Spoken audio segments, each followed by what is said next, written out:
दोस्तों, क्या आपने कभी सोचा है कि एक पैदल मार्च जो सिर्फ इंडिया गेट से शुरू होना था वो जंतर मंतर से भी बड़ा बन सकता है। अभी की सबसे बड़ी खबर यही है, 5 सितंबर को इंडिया गेट पर हजारों लोग आमने सामने होंगे। वहां पर दिल्ली पुलिस का हेडक्वार्टर होगा, लेकिन कहानी यही खत्म नहीं होती है, कहानी अभी शुरू हुई है। दोस्तों, आप सबने सुना होगा कि कांग्रेस जनता पार्टी मतलब सीजेपी जो उनके फाउंडर हैं अभिजीत दीपके, उन्होंने कुछ दिन पहले एक बड़ी बैठक बुलाई थी। उस बैठक में उन्होंने कहा है, अगर एफआईआर पीछे नहीं लेते और स्टूडेंट्स को ऐसे ही परेशान करते रहेंगे तो हम फिर से आंदोलन करेंगे। इस सरकार को ये बात समझनी चाहिए कि स्टूडेंट्स का गुस्सा कम नहीं हुआ है। अगर उन्हें लगता है एक धर्मेंद्र प्रधान का इस्तीफा देकर ये गुस्सा ठंडा हो जाएगा, ऐसा नहीं है।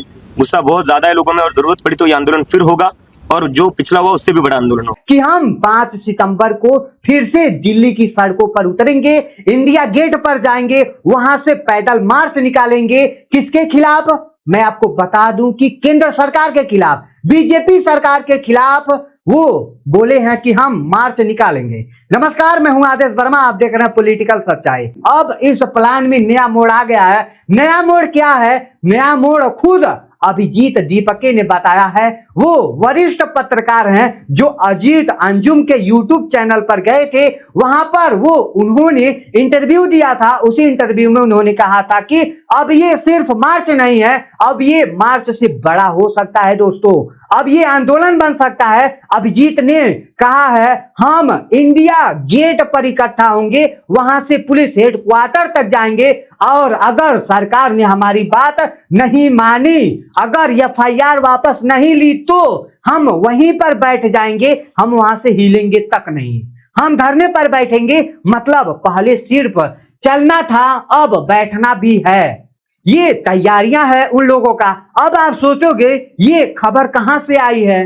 क्या सीजेपी ने कहीं पोस्ट किया है? क्या अभिजीत दीपके ने ट्वीट किया है? क्या आशुतोष रांका ने ट्वीट किया है? क्या सौरभ दास ने कुछ शेयर किया है? नहीं दोस्तों, अभी तक पार्टी की तरफ से कोई बड़ा ऑफिशियल पोस्ट नहीं आया है। ये अभी कोई भी आधिकारिक पुष्टि नहीं हुई है। ये सारी बातें अजीत अंजुम को दिए गए इंटरव्यू से निकल रही है। लाइव हिंदुस्तान ने भी इस पर खबर चलाई है, वो भी सोशल मीडिया पर खबर चलाती हुई हेडलाइन भी लिखी है। सिर्फ मार्च का था ऐलान, लेकिन अभिजीत का इंडिया गेट पर जंतर मंतर से भी बड़ा प्लान। तो सवाल यह है, सरकार ने ऐसा क्या किया कि दोबारा सड़क पर उतरना पड़ रहा है? यहां से कहानी थोड़ी पीछे जाती है। अभिजीत दीपके का कहना है, सरकार ने वादा किया था। वादा क्या था? जिन छात्रों पर एफआईआर हुई है वो एफआईआर वापस ले ली जाएगी।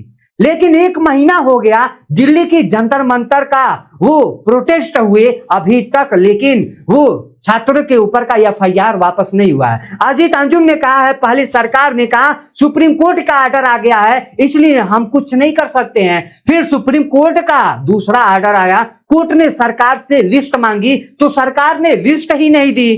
अभिजीत का कहना है ये सीधा साधा धोखा है।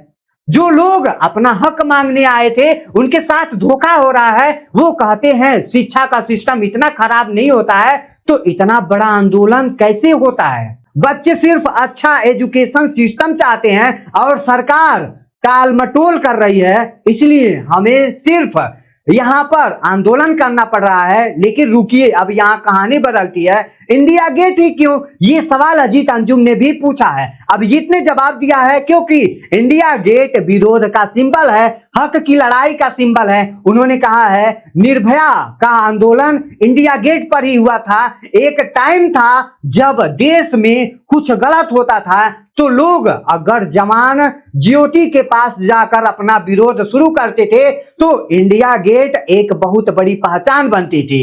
पिछले कुछ सालों में इसे प्रोटेस्ट से थोड़ा दूर कर दिया गया था, लेकिन निर्भया का आंदोलन वही हुआ था और निर्भया को वहीं पर जो उसका न्याय मिला था। तो अब क्यों नहीं हो सकता है ये? हम बच्चों के साथ क्यों नहीं इंडिया गेट जा सकते हैं? उसको भी न्याय मिलेगा। इंडिया गेट लोकतंत्र का विरोध करता है, एक सिंबल है, अभिजीत का शब्द है। अब सबसे बड़ा सवाल, पुलिस क्या करेगी? क्या दिल्ली पुलिस जो डीसीपी है सचिन शर्मा, उसका तरफ क्या कहा जा रहा है?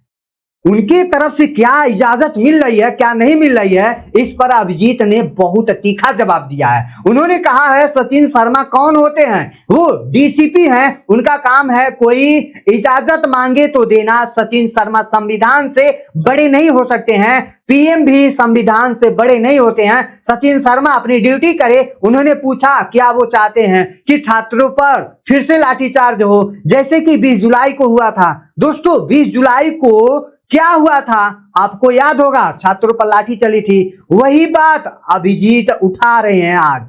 उन्होंने कहा है अगर पुलिस रोकेगी, अगर पुलिस बल का इस्तेमाल करेगी तो हम तैयार हैं। उनके शब्द थे करे बल प्रयोग। अगर 20 जुलाई को जो जिस तरीके से बल का प्रयोग किया गया था, लाठीचार्ज हुई, आंसू गैस छोड़ा गया, एक आम बच्चे के पास वहां पर जो कि 200 छर्रे लगाए गए, फिर लाठी से मारा गया, ये सब पेलेट गन चलाया गया, ये सब क्या था वहां पर। पूरी दुनिया जो बैठ करके टीवी पर तमाशा देखती रही, जिस तरह से उन्होंने बच्चों को पीटा, ये बहुत बड़ी बात है दोस्तों। मतलब साफ है वो पीछे हटने वाले में से नहीं है। ध्यान दीजिए यहां एक और चीज है जो कांग्रेस जनता पार्टी ने ट्वीट करके अपनी 3 मांगे पर जो फिर से बवाल खड़ा कर दिए। पहली मांग क्या है, जिन छात्रों पर एफआईआर दर्ज हुआ है वो एफआईआर रद्द की जाए, खत्म की जाए। दूसरी मांग क्या है, जो प्रोटेस्ट है, जिनसे बच्चे आज इस दुनिया में नहीं है, इस पूरे सिस्टम की गड़बड़ी की वजह से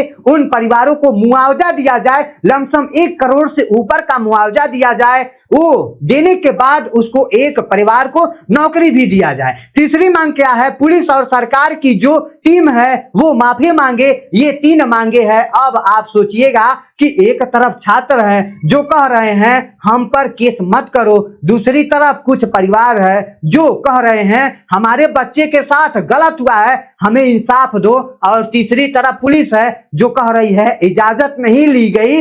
यहीं से पूरा मामला उलझ जाता है। अब मैं आपको एक दूसरी कहानी पर ले चलता हूं। ये कहानी उसी आंदोलन से जुड़ी हुई है। ये कहानी है एक छोटे से बच्चे की, नाम है आदित्य, उम्र है 6 साल, महज उसका उम्र अभी 6 साल है, खाने पीने का उम्र है, क्लास 1 में पढ़ता है, जो फर्स्ट ईयर का नाम दिया जाता है। आप सोचोगे ये 6 साल का बच्चा क्या कर रहा है, तो भाई ये आंदोलन में खड़ा हो रहा है। आंदोलन में क्या कर रहा था, लेकिन आदित्य वहां था। आदित्य का कहना है जब छात्रों का आंदोलन चल रहा था, भीड़ थी, पुलिस थी, एक एम्बुलेंस को छात्रों ने घेरा हुआ था, उसी दौरान एसपी साहब की गाड़ी वहां से गुजर रही थी। आदित्य उनकी गाड़ी पर लटक गया और पूछने लगा सर अपराध करके आप कहां भाग रहे हैं। आदित्य का कहना है मुझे लगा पुलिस को ऑर्डर वही दे रहे हैं, इसलिए मैंने पूछा। उसके बाद क्या हुआ, आदित्य का कहना है आईपीएस जो अधिकारी होते हैं और एसपी जो होते हैं, जो बिहार में ये सब बैठे हुए हैं,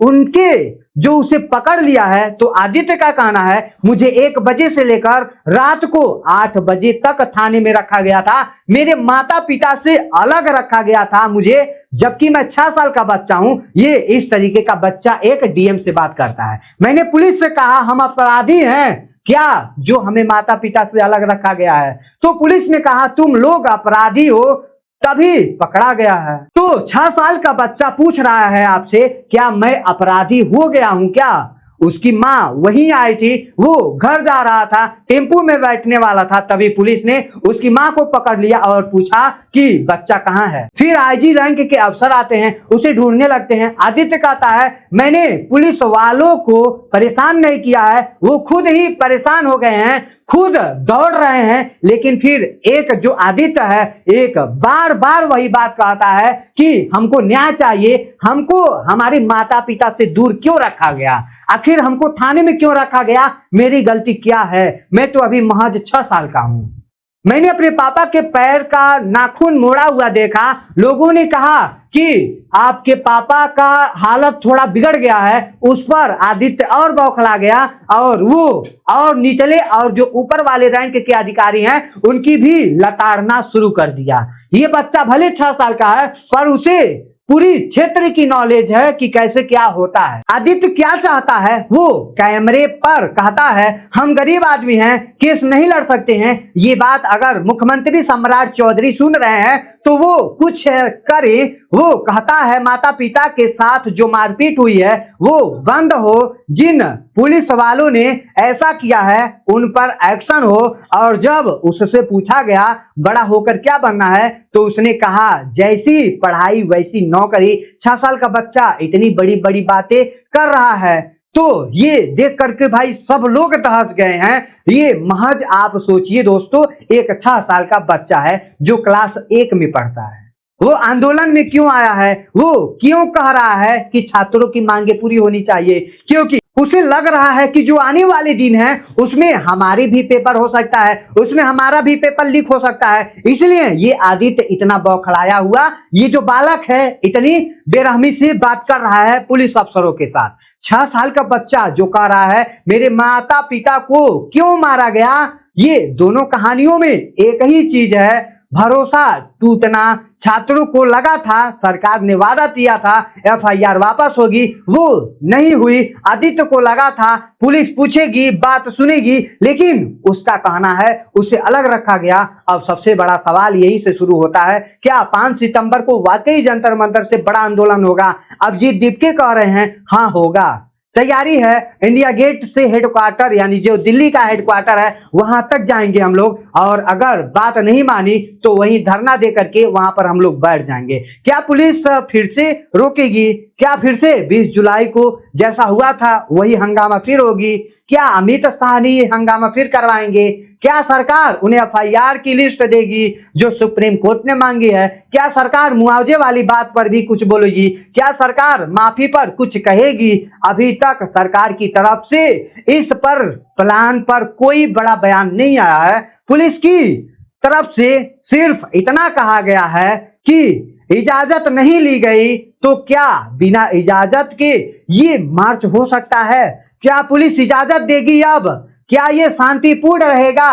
और वो 3 मांगे क्या वो पूरी होगी? जो पहली है कि एफआईआर रद्द हो, दूसरी हो जिन परिवारों ने अपने बच्चे खोए हैं उन्हें मुआवजा मिलना चाहिए, तीसरा है जो पुलिस माफी मांगे कि हमने बच्चों के साथ बर्बरता किया है, हमने बच्चों के साथ गलत किया है। क्या ये तीनों मांगे इतना मुश्किल है? क्या आदित्य की कहानी क्या उस पर कोई सुनेगा? क्या सम्राट चौधरी खुद उससे जाकर के बात करेंगे कि आपकी प्रॉब्लम क्या है, मैं आपकी प्रॉब्लम सॉल्व कर दूंगा? ये 6 साल का बच्चा 1 बजे से 8 बजे तक क्यों जेल में रहा? क्या उसके माता पिता के साथ जो हुआ उसका यही कहना है कि बहुत गलत हुआ, उस पर कोई एक्शन होगा? दोस्तों ये कहानी सिर्फ 1 मार्च की नहीं है, ये कहानी भरोसे की है। जब सरकार कहती है हम एफआईआर वापस लेंगे तो छात्र भरोसा करते हैं, जब पुलिस कहती है हम सुरक्षा के लिए हैं तो आम आदमी भरोसा करता है। लेकिन जब वादा पूरा नहीं होता है, तब जब 6 साल के बच्चे को लगता है कि उसके माता पिता को मारा गया है तो वह भरोसा पूरी तरीके से टूट जाता है। और जब भरोसा टूटता है तभी लोग इंडिया गेट पर जाते हैं और बड़े बड़े धरना वहां पर करने लगते हैं, जिसके जवाब 5 सितंबर को ही मिलेगा। लेकिन एक बात तो तय है, अभिजीत दीपके पीछे हटने वाले में से नहीं है। उन्होंने साफ कहा है कि हम धरना देंगे तो भाई धरना देंगे। तो आई होप आपको यह इंफॉर्मेशन अच्छा लगा होगा, तो वीडियो को लाइक कर दीजिएगा, चैनल को सब्सक्राइब कर दीजिएगा। जय हिंद जय भारत।